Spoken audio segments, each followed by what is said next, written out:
वहीं रेप मामले में समाजवादी पार्टी के नेताओं के नाम आने का सिलसिला थमता हुआ नजर नहीं आ रहा है।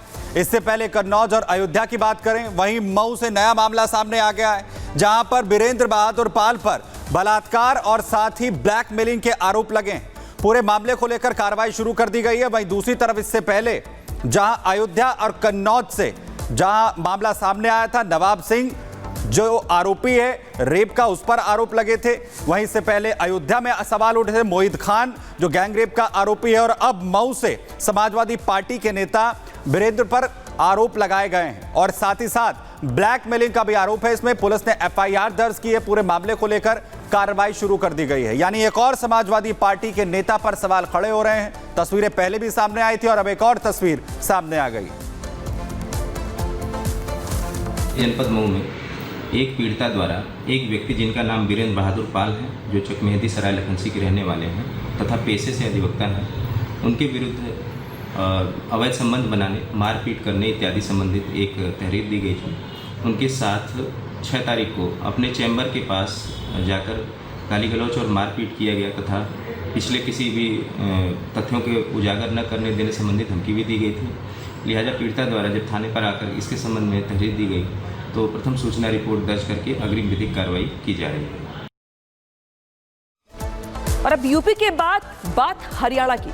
जैसे जैसे हरियाणा में चुनाव नजदीक आ रहे हैं, वैसे वैसे बयानों के बाढ़ और तीखे होते जा रहे हैं। विनेश और बजरंग कांग्रेस पार्टी में शामिल क्या हुए? बीजेपी नेता बृजभूषण शरण सिंह हमलावर हो गए और पहलवानों के प्रदर्शन को कांग्रेस का स्टंट करार दिया।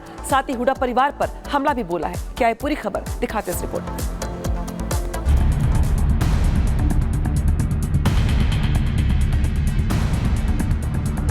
लड़कियों को हम बदनाम कर रहे हैं, लड़कियों को इन्होंने बदनाम किया।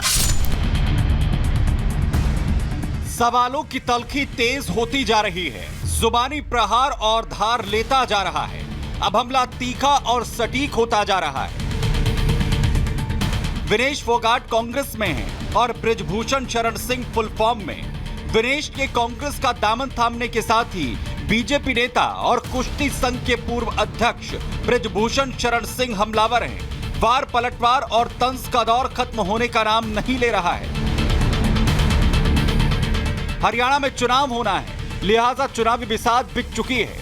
पहलवानों के आंदोलन और कोर्ट की सुनवाई की वजह से अब तक बैकफुट पर खड़े बृजभूषण शरण सिंह अचानक सियासत के फ्रंट फुट पर आ गए हैं। हुड्डा परिवार के साथ साथ विनेश पर जुबानी वार कर रहे हैं।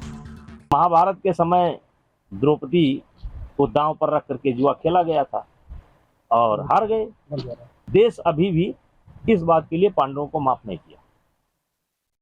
वैसे जो दांव हमारी बहन बेटियों के सम्मान को दांव पर लगा करके हुड्डा फैमिली ने खेला है, इस बात को भी आने वाला कल माफ नहीं करेगा। 3 प्रमुख घटनाएं हैं, कोर्ट का विषय है, उन तीनों में मैं बाहर हूं।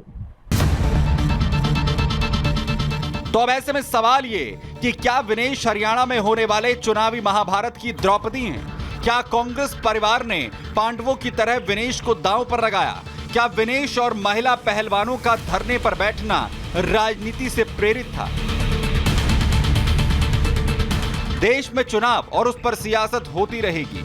मुद्दे आएंगे और चले जाएंगे, लेकिन मुद्दा सिर्फ विनेश फोगाट और बृजभूषण की सियासत का नहीं है, बल्कि देश की बेटियों का है।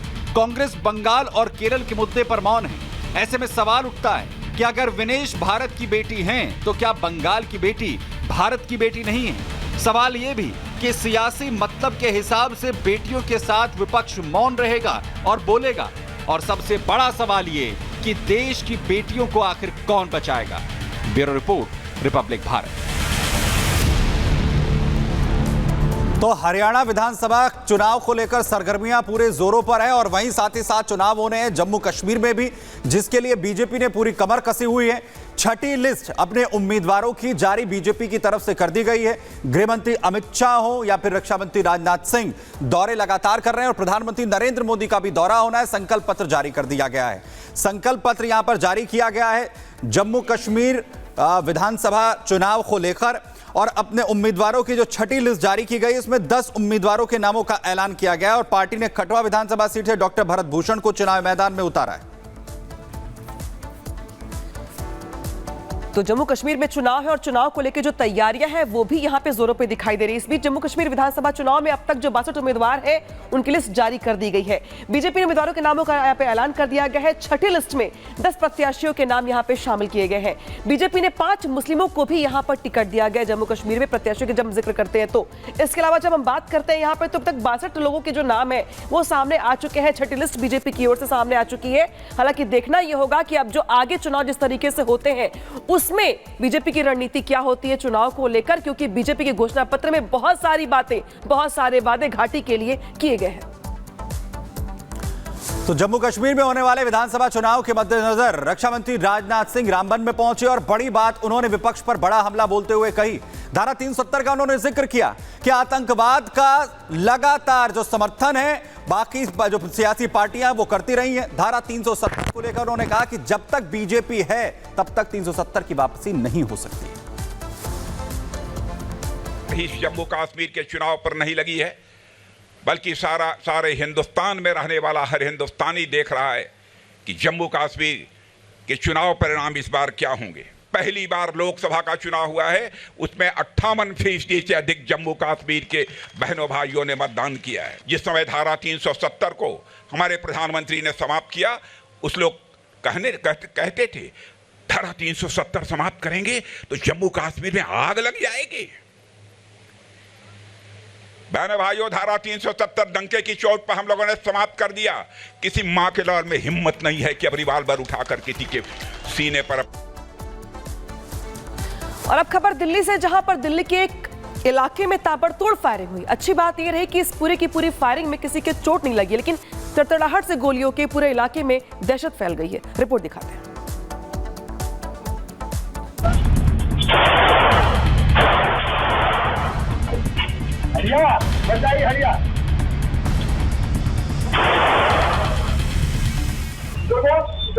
रात के करीब 12 बजे हाथों में पिस्टल और 3 से 4 बदमाश क्लब के ऊपर अंधाधुंध फायरिंग करते हैं।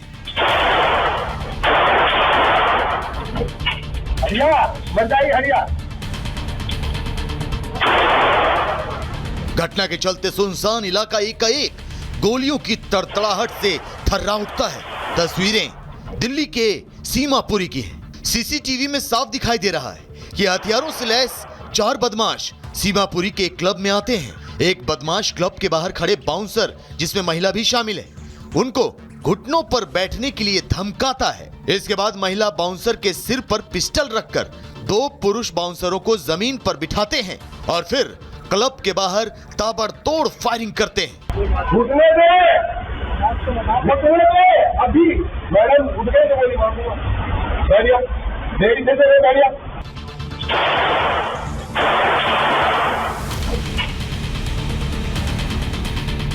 हालांकि फायरिंग हवा में की गई थी, इसलिए गोली किसी को नहीं लगी। दिल्ली के सीमापुरी इलाके में कांच नामे क्लब के बाहर 4 बदमाशों ने ताबड़तोड़ फायरिंग की। इस वारदात को बदमाशों ने 5 सितंबर की रात 11:30 बजे के आसपास अंजाम दिया, जिसका एक सीसीटीवी फुटेज भी सामने आया है। सीसीटीवी में देखा जा रहा है कि एक एक करके 4 बदमाश कांच क्लब के बाहर आते हैं और पहले मौजूदा बाउंसरों को घुटने पर बिठाते हैं और उसके बाद क्लब के बाहर ताबड़तोड़ फायरिंग करना शुरू कर देते हैं। चारों बदमाश वारदात को अंजाम देने के बाद मौके से फरार हो जाते हैं। लगभग 11:45 पे पीसीआर कॉल होती है। डीसीपी रैंक के अधिकारी जो है वो मौके पे पहुंचते हैं, फोरेंसिक टीम मौके पे पहुंचती है, क्राइम टीम मौके पे पहुंचती है और कुछ एविडेंस जो है वो मौके से एकत्रित किए जाते हैं। फायरिंग का मकसद क्लब मालिक को धमकाना और रंगदारी वसूल करना था या फिर कुछ और। पुलिस हर एंगल से मामले की जांच कर रही है। फिलहाल पुलिस ने आर्म्स एक्ट के तहत मुकदमा दर्ज कर लिया है।